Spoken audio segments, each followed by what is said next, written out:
पंच परमेष्टि भगवान की जय। आचार्य श्री गुरुवर कुंद कुंद महाराज की जय। आचार्य श्री गुरुवर विद्यासागर महाराज की जय। परम पूज्य निर्यापक श्रमण मुनि श्री सुधा सागर जी महाराज की जय। सुख और दुख की चर्चाएं जब चलती हैं तो सुख तो समझ में आ गया, लेकिन दुख के संबंध में संदेह है कि दुनिया में दुख है भी या ये मन का भ्रम है।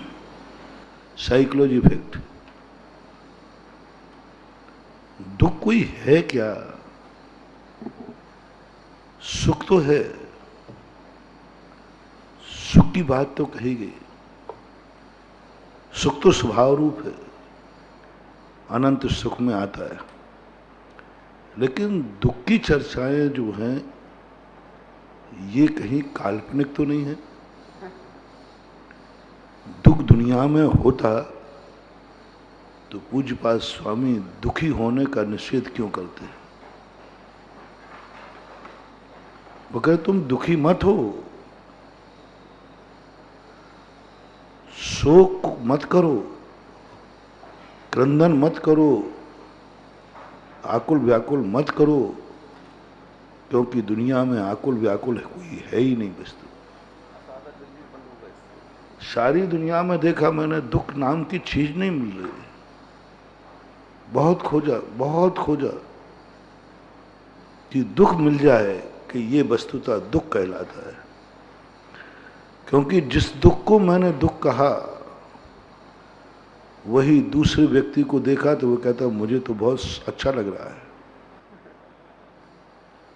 एक सम्मति नहीं हो पा रही दुख पर। सुख पर एक सम्मति है, सुखों पर एक सम्मति होती है। हाँ सुख ये है, और सैकड़ों लोग मिल गए वे कहते हाँ महाराज इस सुख के लिए मेरा समर्थन है। सारे संप्रदायों को देखा, हर व्यक्ति एक अतीन्द्रिय सुख की कल्पना कर रहा है, परमात्म सुख की कल्पना कर रहा है। लेकिन दुख नाम की चीज तो मुझे समझ में नहीं आई कि दुख पे लोग एक मत क्यों नहीं है? क्यों नहीं है एक मत? और दुख है कहां मुझे समझ में नहीं आया। लेकिन ये भी समझ में नहीं आ रहा है कि दुख दिख रहा है लेकिन दुख हो नहीं रहा है। साध्य में सुख है, साधना में कैसे? एक व्यक्ति ने पूछा, बोले महाराज जी मुझे ये बताओ, जिस साधना में दुख ही दुख भरा है उसका फल सुख रूप कैसे होगा? आप लोगों की साधना, मोक्ष मार्ग की साधना कष्टों से भरी हुई है। कष्ट के बीज पर तो कष्ट का फल लगेगा। मैंने कहा प्रश्न तो आपका बहुत अच्छा है। और साधु को कष्टों के अलावा देख लो, 24 घंटे कष्टों के अलावा कुछ है ही नहीं। काय क्लेश नाम का एक तप ही रख दिया, विसर्ग नाम का एक आवश्यक रख दिया, काय क्लेश नाम का तप रख दिया। यानी मुनि दीक्षा लेने का अर्थ है कि कष्टों का निमंत्रण देना। तो सामने वाले ने कहा, बोले महाराज जी मुझे समझ में नहीं, आप समझाओ। मैंने कहा मैं कैसे समझाऊं? जिसे तुम कष्ट कह रहे हो वो मुझे कष्ट कभी लगा ही नहीं। बोले महाराज कहीं आप लोग झूठ तो नहीं बोलते हो हैकड़ी दिखाने के लिए? क्योंकि आप अभी केशलंज करते समय रो पड़ोगे तो आप लोग कोई मानेंगे नहीं, मुनि नहीं मानेंगे और लोगों की धारणा बदल जाएगी। इसलिए आप लोगों को कष्ट तो होता है, ऊपर से हंसते रहते हो दुनिया को दिखाने के लिए। नहीं क्यों? बोले हो ही नहीं सकता, बाल उखाड़े जाएं और कष्ट ना हो ही नहीं सकता। मैंने कहा भैया नहीं, आनंद आता है, बहुत गर्व होता है। तभी तो हम लोग के श्लोक को कोई जरूरी नहीं रहता। अभी 15 दिन और शेष है, उसके बाद पहले कर लेते। 1 महीना शेष है, कोई 3 महीने में कर लेता। अभी 2 महीने की गुंजाइश और है, 2 महीने में कर लेता। हाँ 2 महीने में कर लेते। अरे 4 महीने में कर लेंगे ना, क्या फर्क पड़ता है। यदि कष्ट की क्रिया होती है तो व्यक्ति अधिक छूट लेगा कि कम छूट लेगा? अधिक छूट लेगा। काय को करे 4 महीने 2 दिन और जाने से जखन में कर लेंगे। लेकिन ऐसे साधु पाए जाते हैं कि 2 महीने में कर लेते हैं। हमारे आचार्य महाराज 2 महीने में कर लेते हैं, वर्षों से कर रहे। सन 1990 से शुरू किया था, हाँ जो भी है। तो उस समय उनको बाद तो कष्ट कहाँ है? बोले महाराज आप लोग कुछ ना कुछ छुपा रहे हो हम लोगों से, आप लोग छुपाते हो। कष्ट तो होता है, क्योंकि मैंने बहुत प्रयास किया। अब आप बताओ, या तो आपको कोई गॉड गिफ्ट है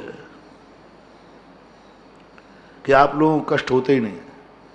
सो मैंने कहा ये तो और गड़बड़ कर देगा भी यार, कि महाराज जब मैं मुनि बनूंगा किस दिन, जब मुझे भी गॉड गिफ्ट हो जाएगी तो बाल उखाड़ के देखना, कष्ट नहीं हो गए तो समझ लेना गॉड गिफ्ट हो गई। तो मैंने कहा भैया वो तो कष्ट होता है। आ गई ना महाराज बात, आ गई बात, अभी बात आ गई, कहलवा दी ना हमने आपके मुंह से। या तो आप लोगों को कष्ट होता नहीं, कोई गॉड गिफ्ट है, और या फिर महाराज आप लोगों ने कोई सिद्धि फिद्धि कर रखी है। हाँ, नहीं तो ऐसा आज दुनिया के किसी भी 7 अरब की जनता से पूछ लो कि बाग उखाड़ते समय कष्ट होता है कि नहीं। बहुत कष्ट होता है, बहुत कष्ट होता है। सभी का यही निर्णय आएगा।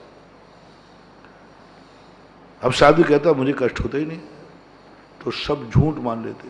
आजकल बहुमत का जमाना है।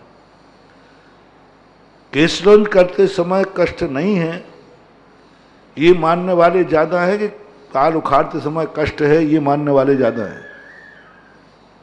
उखाड़ने में कष्ट ज्यादा है सब मानने वाले, बहुमत वो आएंगे। और फिर यदि फिर भी कहें नहीं आप लोग सब एक हो जाओ तो हो जाओ, मुझे तो सुख नजर आता है, तो फिर तुम ये करोगे। फिर भैया देखो महाराज ने 100 बार कह दिया मुझे सुख आता है, मुझे बहुत अच्छा लगता है, मुझे सुख आता है।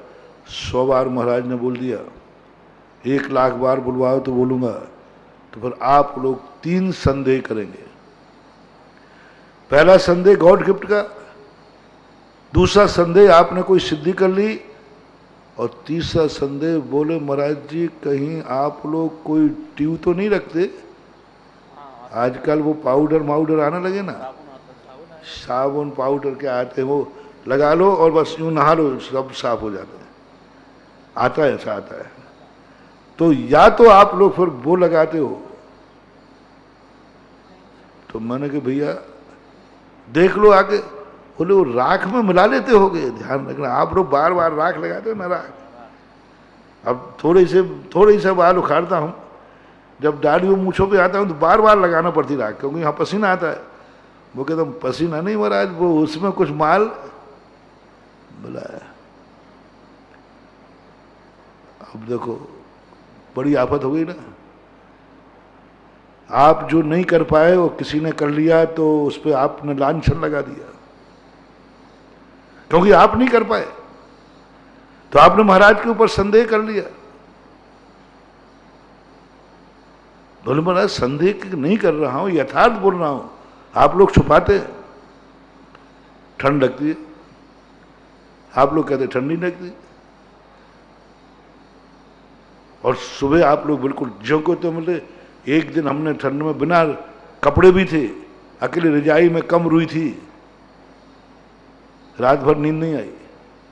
होता है कि नहीं? चद्दर भी मिल जाए और रजाई नहीं हो तो महाराज रात भर, सुबह तो हमारी तबीयत खराब हो जाए, और बिना कपड़े के रह जाए तो सुबह तो हम जमे हुए मिलेंगे कुल्फी। तो आप कैसे रह रहे हो? आप भी तो संसार में हो। -डिग्री पर आप सुबह, चूरू में जब मैं था तो लोग कहेंगे महाराज जी हीटर लगाना ही पड़ेगा, सुबह आपकी हालत बिगड़ जाएगी। और जितने महाराज आए उनको हमें करना पड़ता है यहाँ एरिया में, आप नहीं रह पाएंगे। देखो आप स्वास्थ्य बिगाड़ लेंगे, संभलेगा नहीं। हीटर लगाने दो मुझे, हेलोजन लगाने दो मुझे। बोले हमेशा से लगाते आए। हमने कहा भैया देखो मैं तो नहीं लगवाऊंगा, मैं ये तो कर सकता हूं कि यहां से बिहार कर सकता हूं, और मैं यहां आते ही नहीं। यदि हीटर लगाऊं तो मैं जिनवाणी से कहूंगा, गुरु पूछे हीटर क्यों लगाया? बोले गुरुजी वहां खूब ठंड पड़ रही थी, इतनी ठंड कि मेरे कमंडल का पानी जम जाए। तो जिनवाणी ये की कहेगी, गए क्यों थे वहां? मूला छेदो ना अवधि। जो तुमने कभी नहीं लिया वो चीज लेना पड़े, वहां गए क्यों? क्या वहां के बिना कहीं जाने का रास्ता नहीं था? क्या दूसरा दिन क्यों गए तुम वहां? क्या जवाब दे पाएंगे? इसलिए भैया मैं तो यदि इतनी सहन करने की शक्ति नहीं होती तो मैं तो आते ही नहीं। आचार्य श्री से एक बार कहा कि आचार्य श्री बद्रीनाथ चलो, अपने कैलाश पर्वत अष्टापद के। बोले, आचार्य श्री ने कहा मुनिचर्या से राग उठ गया है क्या? मुनिचर्या के प्रति तुम्हारी श्रद्धा उठ गई क्या?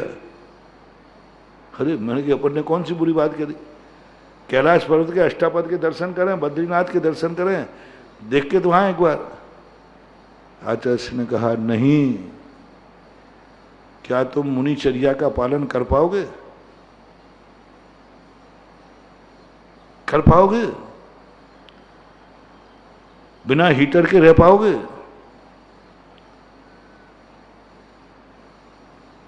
बिना उसके तुम इतने पहाड़ी पे चढ़ पाओगे?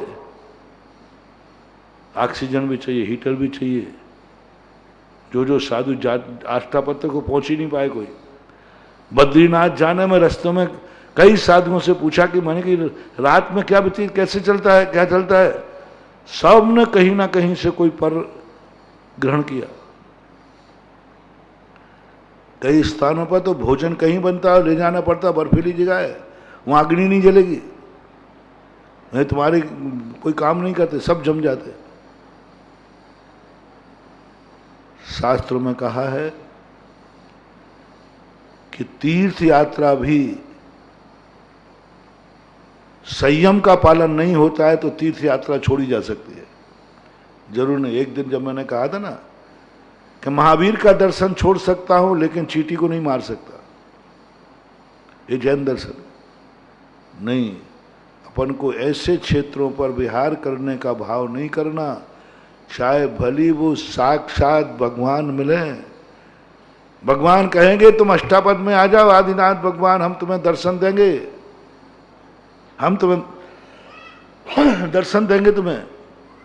तो सच्चा मुनि कहेगा प्रभु भगवान से भी बड़ा है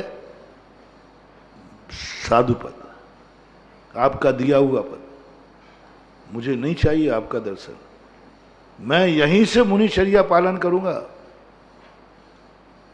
निषेध कर दिया। आहारक पुतला के संबंध में कहा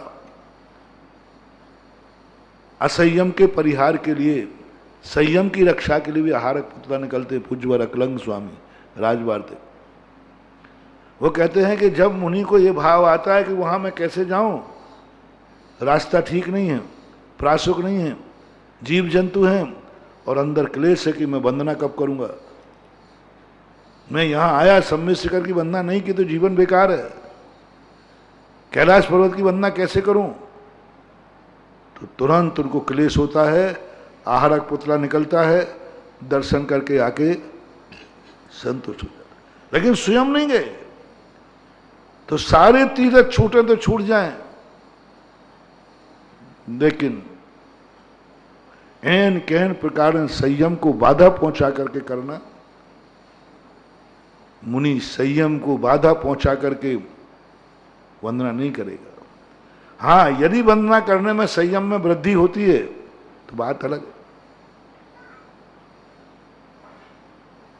लोग 2-2, 3-3 बार सम्मित शिखर डोलियों से करते हैं, घूम रहे हैं। काहे के लिए घूम रहे हैं डोलियों पे? 4 लोगों पर मरने के बाद जाया जाता है, तुम तो जिंदा पे जा रहे हो। डोली का प्रयोग उसी समय करना चाहिए जब हमारे संयम की रक्षा होती हो। यदि मैं डोली में नहीं बैठा तो यहां मेरे संयम की आराधना हो जाएगी, मेरी संयम साधना नहीं पलेगी। मेरा मुनि पद नष्ट हो सकता है, जिंदगी भी नष्ट हो सकती है, रुग्ण अवस्था है। नहीं जाएंगे तो जिंदगी खत्म हो जाएगी मुनि पद। यदि वहां तक चला जाऊं, यहां से 50 कोष पर जाके वातावरण ठीक है, यहां तो मुनि पचर्या नहीं पड़ेगी। तो पर्पस किस लिए गए? मुनि रक्षा के लिए गए। तो वो दोष क्षम है, लेकिन तुम तो उसके लिए जा रहा है जिसमें मुनि व्रत बढ़ना ही नहीं है। काय के लिए वंदना करना? तुम्हारे लिए नहीं कह रहा हूं, मुनियों के लिए कह रहा हूं। काय के लिए वंदना करना? क्या लेना देना है? यदि हम वंदना नहीं करेंगे तो मुनि पद में कौन सा पट्टा लग जाएगा, कौन सा दोष लग जाएगा? वंदना करने वाले लोग दुर्गति को चले गए, लेकिन वंदना नहीं की और मुनिचर्या निर्दोष पाली तो नियम से मोक्ष चले गए। कितने जीव तीर्थों की वंदना करते हैं। मुझे शास्त्रों में तीर्थ वंदना करने वाले मुनिराजों की नियामकता नहीं मिली। कुछ कदाचित करते, लेकिन सभी तीर्थों की वंदना करने का उनको विकल्प आता हो? नहीं, वंदना करना विकल्प नहीं है। हो जाए तो ठीक, लेकिन संयम की विराधना नहीं होना चाहिए। संयम की विराधना होती है तो फिर वो कार्य नहीं किया जाएगा। तो लोगों ने कहा, बोले महाराज जी तो आप सुबह बीमार मिलेंगे पक्का है। रात में ठंड गजब की थी, कमंडल का पानी जम गया। हम थे और दोनों छुल्लक थे। दोनों छुल्लक और हम सुबह ज्यों के तो जिंदा मिले। हाँ, जिंदा मिले। और लोग आए कि महाराज जी को बीमार हो ही गए होंगे रात भर में। हम लोग आचार्य भक्ति कर रहे थे। हम लोग चलो शौच के लिए चलते। लोग कहने लगे महाराज जी विश्वास नहीं हो रहा है। अभी किसी से कहा जाए महाराज भैया हम -2 में -2 में 13 दिन रहे। तो महाराज छटाई ली थी? नहीं। अग्नि ली थी? नहीं। हीटर लिया था? नहीं। किवाड़ बंद जरूर थे। हाँ वो तो थे, पूरा पैक था। उन्होंने ठोक ठाक करके बिल्कुल बड़ा किया था। तो फिर उन्होंने कहा महाराज जी अब तो एक ही संदेह आपके ऊपर हो रहा है, आप लोगों को कोई गॉड गिफ्ट होती है, कुदरत ने आपको कुछ दिया है और ये आपने कुछ सिद्धियां विद्यां कर ली हैं, तो वो देवता आपका कमरा को गर्म कर जाते। और या फिर आप लोग कुछ ना कुछ तो ऐसा रखते हो। नारेली में था मैं, एक बार अशोक पाटनी आया बहुत सुबह सुबह। मैंने क्यों, क्या बात है? बोले महाराज पहले तो ये बताओ आपका कमरा गर्म क्यों है? तो मैंने कहा कि मेरा ही कमरा गर्म है कि और मर? कहीं नहीं, आचार्य का भी ऐसे ही रहता है। गर्म क्यों? हम लोगों के कमरे भी हैं, हम लोग कमरों में रहते हैं और रजाई है, सब कुछ है, बिजली भी जलती सब, तो भी इतना आपका कमरा गर्म क्यों है? ये रहस्य बताओ पहले तो। सुबह सुबह जल्दी इसलिए हम आए कि जिससे पता चले कि क्या है। उन्हें यथार्थ की बात है, मतलब क्यों गर्म रहता है ये बताओ। मैंने पहले तो आप पूरा कमरा चेक कर लो, कोई है तो नहीं चीज। मैनेजर से पूछ लो, किसी से पूछ लो। अब तुम सुबह जल्दी आएंगे तो मैं तो अब हटा तो पाऊंगा नहीं, छापा वाला, इसलिए छापे वाले जल्दी आ जाते। तो हमें तो तुम बिना खबर के आए हो, तो पहले तो पूरी संसाला चेक कर लो। बोले महाराज वो तो विश्वास है, चेक करने की जरूरत नहीं है। आप आचार्य श्री के चेले हैं और गुरुजी पर विश्वास है, आप पर विश्वास है कि आप कोई यंत्र का प्रयोग, बस मुझे तो इतना बता दो ये गर्म क्यों है। फिर कभी जाना जो सच्चे साधु साधना करते हैं, सच्चे साधुओं की साधना की पहचान देखना। आपके सब कमरों में जाना और साधु का कमरा आपको गर्म मिलेगा, बिना हीटर के, बिना कुछ के। कुछ फर्क रहेगा उसका। और वो कह रहे महाराज जी मैं बाहर कांप रहा हूं, गाड़ी में कांप रहा हूं, जो हीटर लगे हैं, और आपके कमरे में बैठा हूं, देखो मैं कुछ बिल्कुल, बल्कि टोप और जो लगाए थे वो और उतार दिए। बोले यहाँ तो गर्म लग रहा है। मैंने कहा ये तो मैं नहीं कह सकता हूं, लेकिन इतना पक्का है, न मैंने किसी देवता को सिद्ध किया है, न कोई गॉड गिफ्ट है, और ना कोई मैंने अग्नि का प्रयोग किया है। हाँ, अब देवता अपने आप ये काम करते हो तो मुझे पता नहीं, 2 नंबर में काम करते हो तो मुझे पता नहीं, रहेगा। आप इसका अंदाज लगाएं। आप लोग पाटे पे बैठ जाओ और हमें पाटे पे बैठा लो, बिल्कुल ठंडा पाटा, 10 मिनट बाद हमारा पाटा गर्म मिलेगा आपको। हाँ, और तुम बैठ जाना, उस पर लेट भी जाना, तुम्हारा पाटा गर्म नहीं होगा। तुम बैठ जाना तो उसी पाटे के ऊपर तुम्हारा पाटा गर्म नहीं, हमारा पाटा गर्म हो जाएगा। हो ही जाता है, हम लोग गर्म ही कर लेते। जैसे कि ठंडे पाटे होते ना, मन मार के बैठ जाते, और बैठने के बाद फिर वो साधु जहां बैठा हो, और पाटे को कभी देखना, और जब साधु बैठे तुरंत तुम हाथ लगा के देखना, ऐसा गर्म होगा जैसे नीचे किसी ने सिगड़ी जला दी हो। कहीं भी साधु बैठे आप देखना, पत्थर पे बैठ जाए, पाटे पे बैठ जाए, मां 10-15 मिनट बैठ जाए, उसके बाद आप हाथ लगा के देखना, वो स्थान बहुत गर्म मिलेगा। क्योंकि शरीर का सीधा संबंध हुआ, तुम्हारे बीच में वस्त्र है। वस्त्र होने से एनर्जी का आदान प्रदान नहीं होता। हम लोग रात भर कमरे में खुले रहते हैं, और ये खुले हुए होने से पूरे कमरे में एनर्जी कन्वर्ट होती रहती है।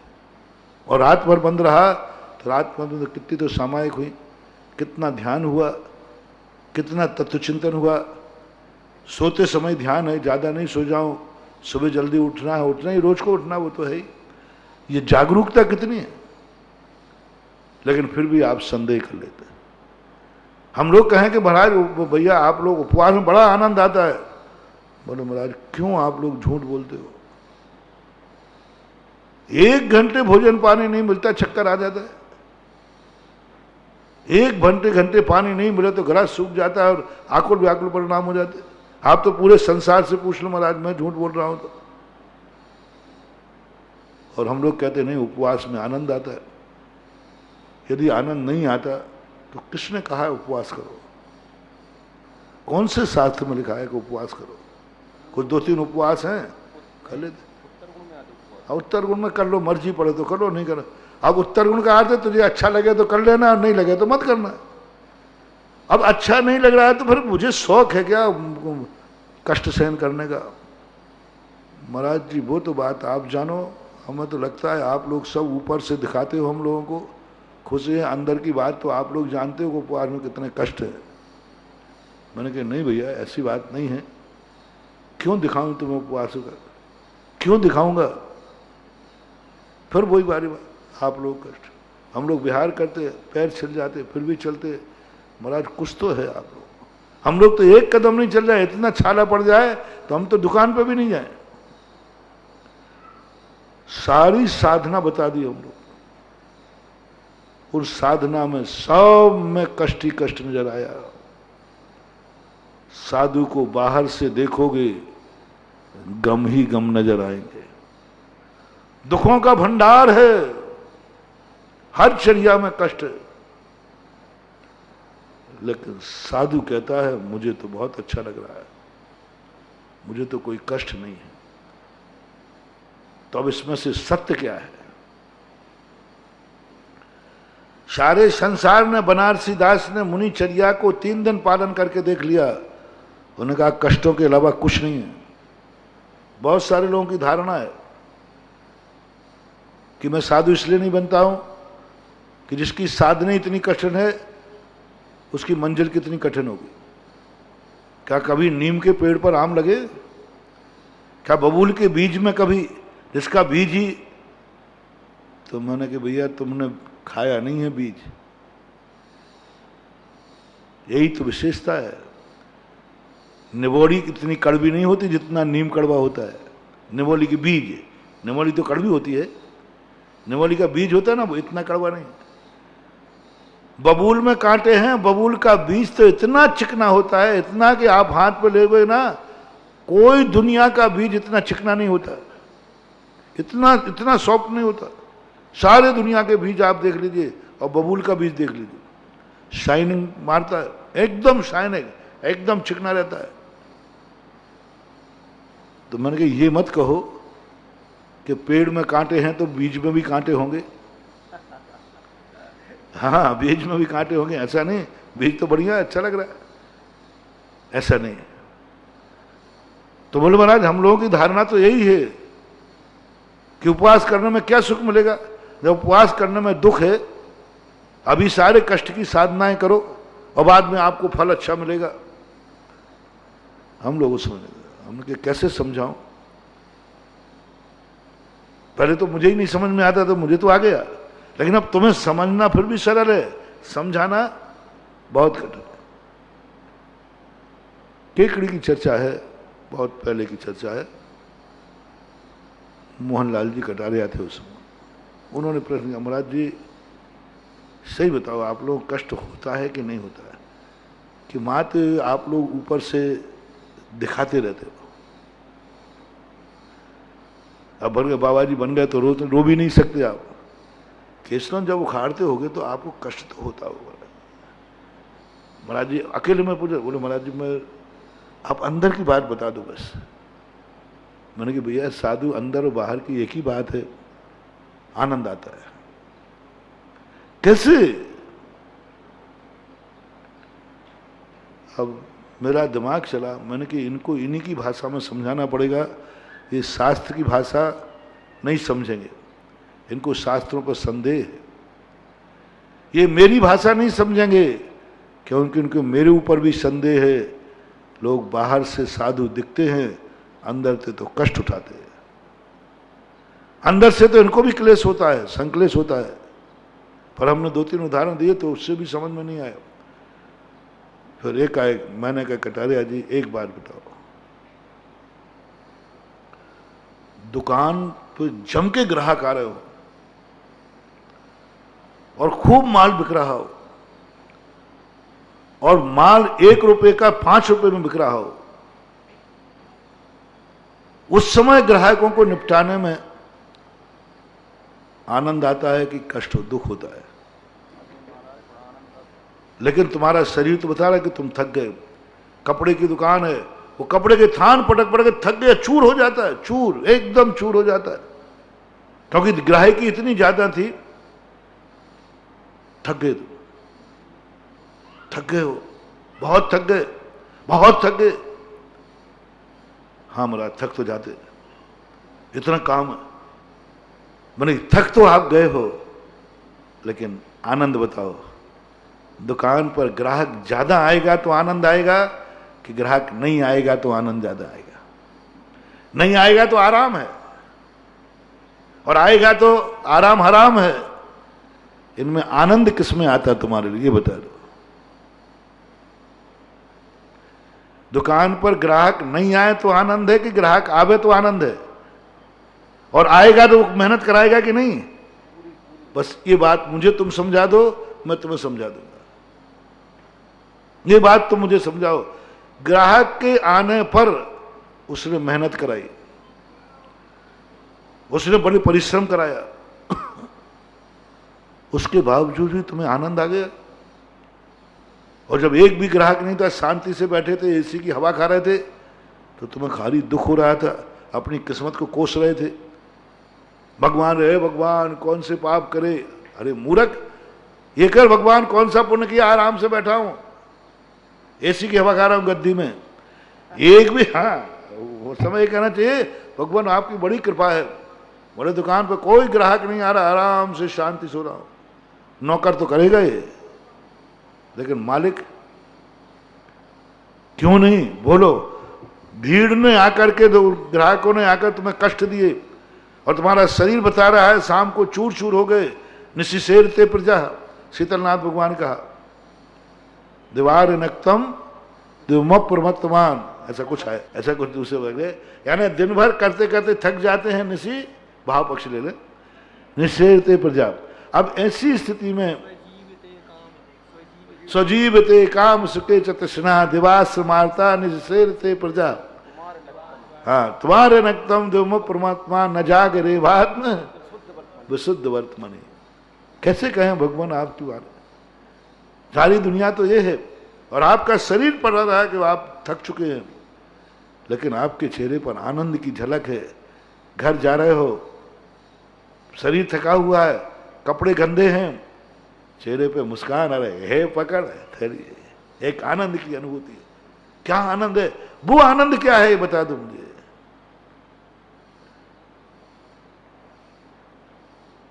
बोले महाराज कष्ट तो है, परेशानी तो है, शरीर तो थकेगा, लेकिन आनंद आता है कि नहीं? बोले बहुत आनंद आता है। मैंने कि बस बस, वो आनंद किसका आ रहा है? क्रिया का। वो आनंद क्रिया का आ रहा है क्या? नहीं, क्रिया से थक रहे हैं, वो आनंद आ रहा है लक्ष्य का, वो आनंद आ रहा है साध्य का। साधना में कभी आनंद नहीं होता बंधुओं, लेकिन साधना में आनंद आता है। किस कारण से? साध्य को देख करके। तुम्हें उस धन के कारण से, और धन में तुम्हें साध्य दिख रहा है, धन होगा तो मकान होगा, धन होगा तो परिवार होगा, धन होगा तो सुख होंगे, सब उस धन की कल्पना के कारण से तुम्हें कष्टदायी क्रिया में भी आनंद आ रहा है। क्रिया कष्टदायी है, लेकिन आनंद कब आ रहा है? लक्ष्य देखकर। इसका फल क्या है? क्रिया तो कष्टदायी है, कारण तो कष्टदायी है, लेकिन फल देख करके तुम उसके कष्ट सहन कर लेते। बताते हैं लोग, शास्त्रों में भी कहा है कि मां जब किसी संतान को जन्म देती है, उसकी वेदना इतनी होती है कि वो जिंदा रह ही नहीं सकती, जिंदा रह ही नहीं सकती, मरना निश्चित है उसको। इतना कष्ट, जितना कष्ट संतान को जन्म देते समय होता है, जिस प्रकार बच्चा घूमता है, सारी नसों को तोड़ता है,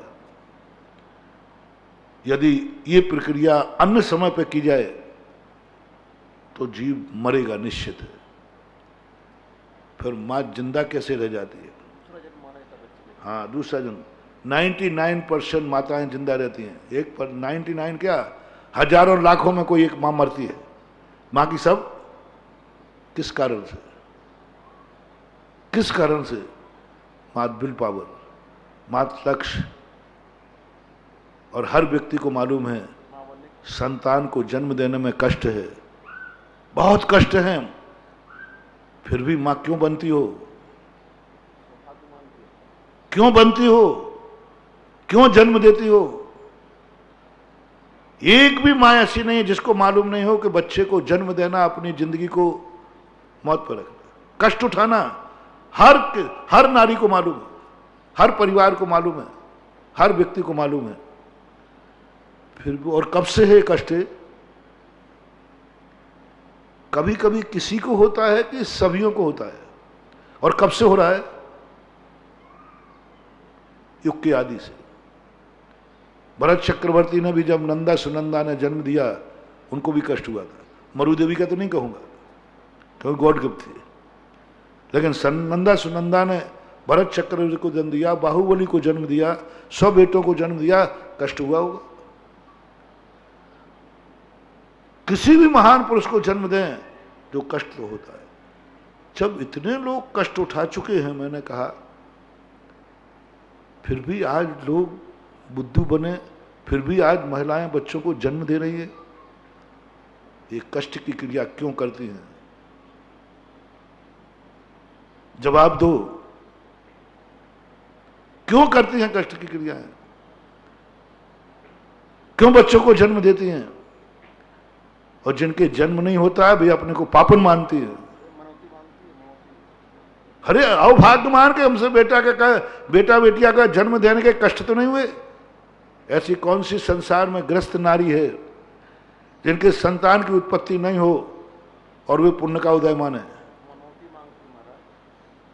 कोई नहीं, शायद कोई नहीं मानेगा। ग्रस्त की बात कर रहा हूं, त्यागी वृत्ति होगी नहीं, ब्रह्मचारी हारिकाओं की नहीं, ग्रस्त की बात। विवाह करने के बाद उससे अपन कहें। मैंने कहा है महाराज जी हमारे यहाँ कोई संतान नहीं है, आप लोग हम लोगों से थोड़ा दूसरी भाषा बोलते हो। बेटा महाराज जी देखो ऐसा आशीर्वाद दे दो मेरे मरने के बाद भगवान का अभिषेक होता रहे। अरे बड़ी कला से मांगते बहुत। महाराज जी ऐसा आशीर्वाद दे दो जैसे चौका लगता रहे। मैं समझ जाता हूँ। तो मैंने उनको समझाया चलो अभिषेक की कोई जरूरत, तुम्हारे मरने के बाद अभिषेक नहीं होगा तुम्हें कोई दोष नहीं लगेगा। तुम्हारे वंश में अभिषेक होता है, आगे अभिषेक नहीं होगा तुम्हारे वंश से, तुम्हें कोई दोष नहीं लगेगा। तुम्हारे घर में आगे कोई चौका नहीं लगाएगा, तुम्हें कोई दोष नहीं लगेगा। तुम्हारा वंश खत्म हो जाएगा तो तुम्हें कोई दोष नहीं लगेगा, क्योंकि जिनके आगे वंश नहीं होते उनकी कोई दुर्गति होती है क्या? कोई नहीं होती। देवताओं की दुर्गति नहीं होती, भोग भूमि की दुर्गति नहीं, निस्संतान लोगों की दुर्गति होती है। ऐसा तो मैंने साथ में पढ़ा नहीं। क्यों रिस्क लेना चाहते हो? अरे तुम्हारे महान पुण्य का उदय है, महान साता भेदनी कर्म का उदय है कि 9 महीने के कष्ट से तुम्हें बचा लिया तुम्हारे पुण्य ने। अब मैं तो अपनी भाषा बोलूंगा। वो कहते बाबा जी ये शास्त्रों की बात और आपकी हैं, आप उस कष्ट की चिंता मत करो महाराज। कष्ट की चिंता मन की नहीं, ऐसा सुना है कि मौत भी हो सकती है। ओहो, एक माँ ने कहा, स्त्री ने कहा महाराज मैं मरने को तैयार हूं। मैंने कि मौत भी हो? बोले महाराज मैं तैयार हूं, बस मुझे संतान चाहिए, मौत के बदले भी संतान मिलती है तो मुझे स्वीकार है। मैं हिल गया। मैंने कि मौत के बदले? हाँ महाराज मैं मर जाऊंगा लेकिन संतान होना चाहिए। मैंने कष्ट मालूम कितने हैं? बोले महाराज सब मालूम है मुझे, मैं सब कष्ट सहन कर लूंगी। ओहो, मैंने उन कटारिया जी से कहा, मैंने कि आप मेरी बात कर रहे हो? हमारी मुनि साधना में उतने कष्ट नहीं हैं जितने माँ को संतान देने में कष्ट है। इतना कष्ट मेरी कोई साधना ऐसी नहीं है जिसको करने में मर जाऊंगा। बता दो मेरी कौन सी साधना ऐसी है जिसमें मेरे प्राण निकल जाएंगे? कोई रिस्क नहीं, कोई रिस्क नहीं है। कोई भी मौत को, हमारे महावीर स्वामी ने मुनि की चर्या ऐसी कोई भी नहीं रखी जो प्राण घातक हो, कोई नहीं है। लेकिन आपकी चर्या है, आपकी क्रिया है, और हम भी कोई साधना ऐसी कभी नहीं करते जिससे मेरे प्राण घात में पड़ जाए। हम लोग ऐसी कोई रिस्क नहीं लेते, कोई क्रिया नहीं करते कि मेरे प्राण संकट में पड़ जाएं, ऐसी साधना मैं करूंगा ही नहीं। लेकिन आप लोग करते हो। आपके प्राण संकट में हैं, मर सकते हो, कष्टों पर कष्ट आ सकते हैं, तो भी तुम कहते हो मुझे मंजूर है। फिर मैंने सोचा कि यही महिला कह रही है, हो सकता है इसका दिमाग गड़बड़ हो सकता है इसका मोह का अतिरेक हो। मेरी नेचर है कि कोई भी बात मेरे मन में या तुम्हारे बीच में देखता हूं तो तुम्हारी गलती निकालने के पहले मैं प्राचीन को देखता हूं। ये गलती यही कर रहा है या कर रही है कि पहले भी गलती हुई। तो मेरा ध्यान चला गया सुकौशल चरित्र पर। उसके कहते ही मुनिराज ने कहा, जब सुकौशल की मां के यहां कोई संतान नहीं थी, एक अवधिगानी मुनिराज आए। उन्होंने पूछा हमें कभी संतान सुख मिलेगा या नहीं? महाराज ने कहा बहुत खतरनाक है, आप संतान सुख मत चाहो, आप संतान सुख मत चाहो, आपके लिए बहुत खतरनाक समय है। बोले क्या है? जैसे ही संतान जन्म लेगी पति को खोना पड़ेगा।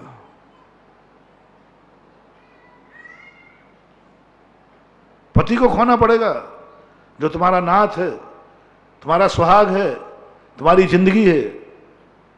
ये कोई मिलेगा, या तो बेटा मिलेगा या पति मिलेगा।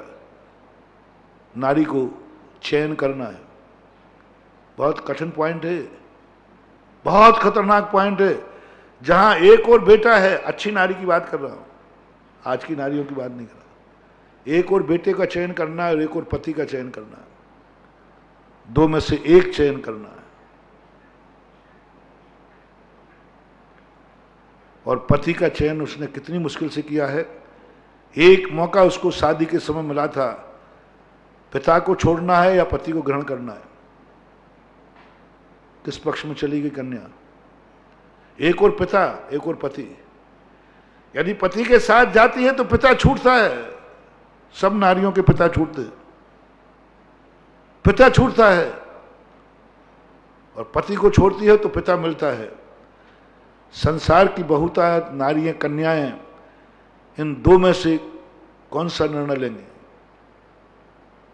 बहुतायत। ब्राह्मणी सुंदरी की बात नहीं कह रहा हूं, हमारी प्रतिभा स्थली की बहनों की बात नहीं कह रहा हूं, हम अपनी और संग में रहने वाली बच्चियों की बात नहीं कह रहा हूं, मैं आप लोगों की बच्चियों की बात कर रहा हूं। फैसला निर्णय है, समाज ने कर दिया, अनादिकाल से है, दो में से एक का चयन करो, पिता या पति। आज तक अनादिकाल से क्या होता है? कन्या पिता को छोड़ती है, पति को स्वीकार कर ली। यानी पति की कीमत देखो कितनी है, पिता को बलि चढ़ा दी, बलि चढ़ाने के बाद पिता को तोल दिया। पिता को त्यागने पर पति मिला है, ध्यान रखना, कोई हर साधारण हस्ती नहीं है, ऐसे नहीं मिल गई तुम्हें कन्या। पुरुष लोगों सावधान, उसने पिता का बलिदान दिया है, पिता का त्याग किया है। जिस पिता ने जन्म दिया था, जिस पिता ने 20 साल 25 साल पाला था, उसका त्याग करती है, तब एक पति मिलता है। एक पति बनाना, तुम कन्या को क्या समझ रही हो? क्या लेके आई है? क्या लेके आई है? अरे अपने पिता को छोड़ के आई, और जब चयन करने में दो में एक चयन करना था, ब्राह्मणी सुंदरी ने तो पिता का चयन किया। ब्राह्मणी सुंदरी ने क्या कहा? मैं तो पिता का चयन करती हूं, पिता को नहीं छोड़ सकती, बस पिता को नहीं छोड़ूंगी मैं। लेकिन सारी संसार की कन्याएं पिता को छोड़ देती है। कितनी छाती वज्र की करती है, कितना मन को मारती है, कितना कुछ मैं कल्पना नहीं कर सकता। पिता का त्याग पति को, ऐसी मुश्किल से जो पति मिला हो, पिता को त्याग करने के बाद अब निर्णय आ गया है पति और बेटे का। पिता और पति का चयन था, पति का चयन किया, अब पति और बेटे का चयन है। अब नारी की कठिन परीक्षा है, बेटे में और पति में एक चयन करना है। नारी बाप को छोड़ सकती है, बेटे को नहीं। नारी पिता को छोड़ सकती है, बेटे को नहीं छोड़ सकती। महाराज ने कहा सोच लो, जैसे बेटा जन्म लेगा, पिता रात छोड़ करके चला जाएगा, मुंह देखते ही चला जाएगा, मुंह देखते ही चला जाएगा। ये नियोग कोई नहीं टाल सकता। नारी स्तब्ध हो गई कि ये तो इतना बड़ा बलिदान, मैं कैसे करूं, क्या करूं? महाराज ने कहा जो मुझे दिख रहा है अवध ज्ञान में मैंने बता दिया, अब एक चयन कर लो, सुकल चरित्र पढ़ना। नारी ने क्या चयन किया? अभी बेटा हुआ नहीं था, चाहती वो टाल सकती थी, क्योंकि उनका पिता निकलेगा घर से बेटे का मुंह देखकर, हम बेटे को ही जन्म नहीं देंगे, खत्म बात हो गई। टाल सकती थी, सोच सकती थी, विचार कर सकती थी पति को रखने के लिए। लेकिन नारी के अंदर एक मातृत्व गुण होता है, स्वभाव से एक मातृत्व गुण होता है।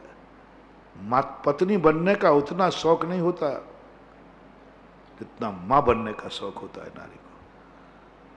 पति बनाने में उतना कष्ट नहीं है, मां बनने में कष्ट है, मां बनने में कष्ट है, तो भी उसका चयन करती है। पति को रखने में कोई कष्ट नहीं है, पति के साथ जिंदगी रहे, अपने सुख से जिंदगी जिए, क्यों कष्ट का निमंत्रण दे रही है? पति भी जाएगा और बेटा बिना कष्ट दिए बिना नहीं आएगा, नहीं आएगा। फिर उस नारी ने कहा मुझे मंजूर है, महाराज आशीर्वाद दो, पति जाए सो जाए, बेटा को देके जाए। नारी के घर जिसका दिन बेटा हो जाता है ना, उसी दिन वो अपने आप को कृतकृत मान लेती है। फिर उसका राग पति से नहीं बेटे से ज्यादा होता है। आप लोग खुद देख लेना, देख लेना। अच्छी नारियों का पति निर्मूल हो जाता है, बस काम खत्म हो गया, मेरे लिए तो मां बनना था, मां बन गई, अब पति की कोई कीमत नहीं है, कोई अब उतना मूल्य नहीं रहा। इतना महत्वपूर्ण था। क्यों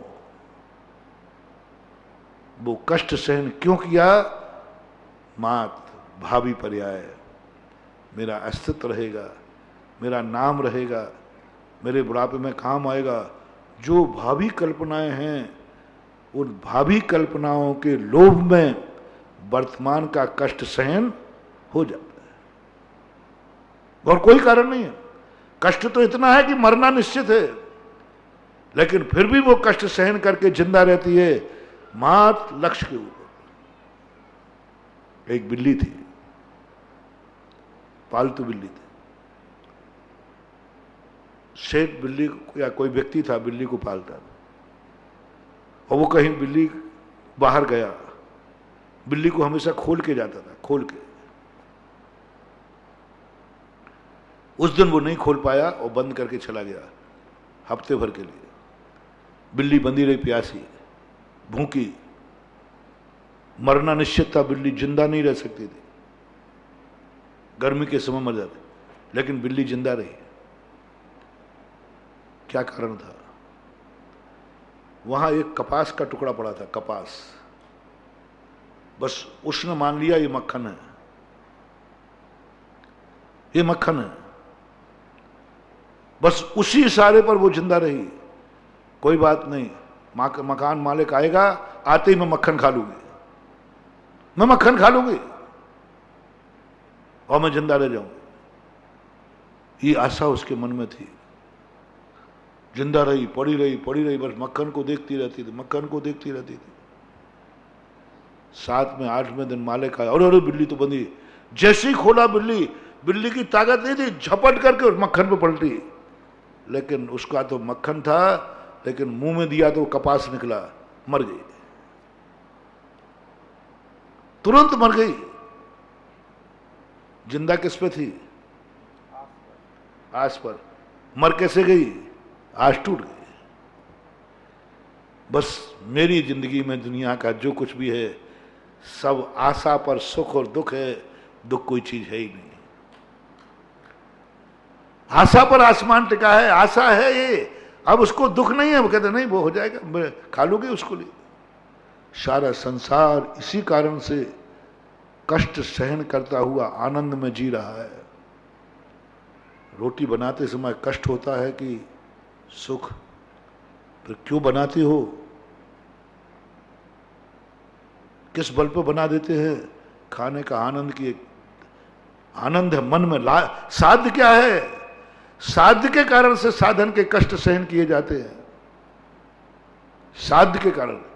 अब साध्य यदि लोभी हो, साध्य यदि मजबूत हो, साध्य यदि तुम्हारे यहां मूल्यवान हो, तो व्यक्ति हर कष्ट को उठाने को तैयार हो जाता है। राजा देखो मरने को तैयार हुआ, सारा संसार मर रहा है।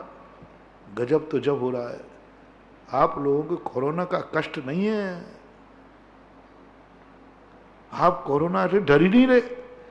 कोरोना कहता महाराज जी ये तो हमारे बाप है, सब इतने नहीं डरा रहे, तो भी आज सब घूम रहे। सब बाजार में जाके देखो, कोई को किसी का डर नहीं है।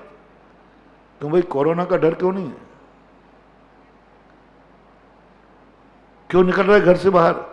अरे महाराज जी कोरोना से ज्यादा डर है व्यापार का। भाव बढ़ गए इस समय पत्थर के, अब रिस्क ले लेते हैं, मरने को तैयार है। व्यापार करने जाना है, स्मगलर कितने, ये चोर डाकू क्या है, जिन जंगलों में रात में जाने में कांप जाए, उन जंगलों में पड़े रहते हैं। वो कैसे सहन कर लेते उस जंगल का अंधेरा? लक्ष्य। साध्य क्या है? ये कष्ट यदि सहन कर लिया, सांप बिच्छू तो उनको भी खा जाता है, मर भी जाते, कई डाकू मर जाते, लेकिन फिर भी वो सहन कर रहे। क्यों? उनका लक्ष्य दिख रहा है, धन। लक्ष्य रख रहा है धन, इसलिए वो सहन करते, इसलिए उनकी स्थिति बनती है।